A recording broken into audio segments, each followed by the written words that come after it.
बातें दोबारा परखी गईं और कमरान की जिंदगी के हर कोने में छिपे राज एक एक करके सामने आने लगे। बैंक स्टेटमेंट्स में संदिग्ध रकमें, इंस्पेक्टर शफीकत के साथ गुप्त मुलाकातों के रिकॉर्ड और नौकरों को भेजी गई रिश्वत वाली चैट्स, सब कुछ एक जुड़े हुए जाल की तरह उभरने लगा। अगली सुबह अदालत में कमरान का चेहरा ऐसे चमक रहा था जैसे जीत उसके कदम चूमने वाली हो। बुखारी ने उसके खरीदे हुए गवाहों को एक एक करके तैयार कर रखा था और हर झूठी जुबान अदालत में खड़ी होकर सच का गला दबाने के लिए बेताब थी।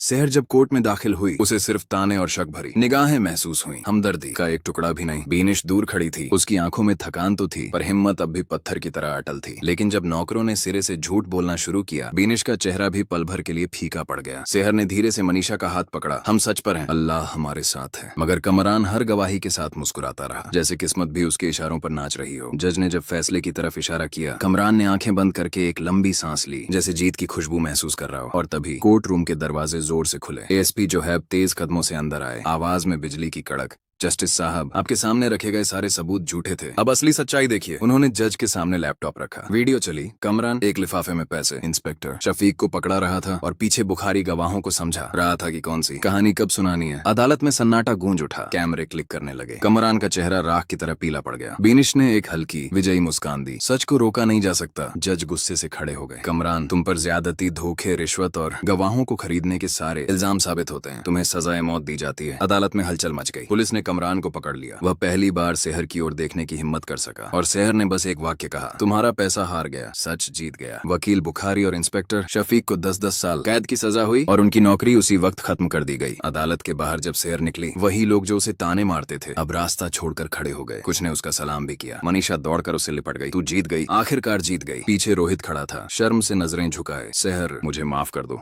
मैंने तुम्हें समझा ही नहीं। सेहर ने हल्की मुस्कान दी। गलती अंधेरे की थी, तुम्हारी नहीं। अली दूर से सब देख रहा था। बीनिश ने उसके पास जाकर धीमे से कहा, सेहर के लिए तुमसे बेहतर कोई नहीं। अली धीरे धीरे सेहर के पास आया। क्या तुम मेरी जिंदगी में वापस आना चाहोगी? क्या तुम मुझसे फिर से निकाह करोगी? सेहर की आंखें भर आईं। सिर झुकाकर उसने धीमे से कहा, हाँ मैं राजी हूँ। 2 दिन बाद उनके निकाह की रौनक पूरे घर में फैल गई। दुआएं, रोशनी, खुशी और नए सफर की महक। सेहर के अब्बू ने उसके सर पर हाथ रखते हुए कहा, अल्लाह ने जुल्म को गिरा दिया और हक को बुलंद कर दिया। उधर जेल में कमरान हथकड़ियां पकड़कर पागलों की तरह खोया बैठा था। तभी किरण उससे मिलने आई, आंखों में आंसू, हाथ में तलाक के कागज। तुमने सिर्फ सेहर को नहीं, मुझे और मेरी बेटी को भी तोड़ दिया। आज के बाद हमारा कोई रिश्ता नहीं। कमरान बस बेबस होकर उसे जाते देखता रह गया।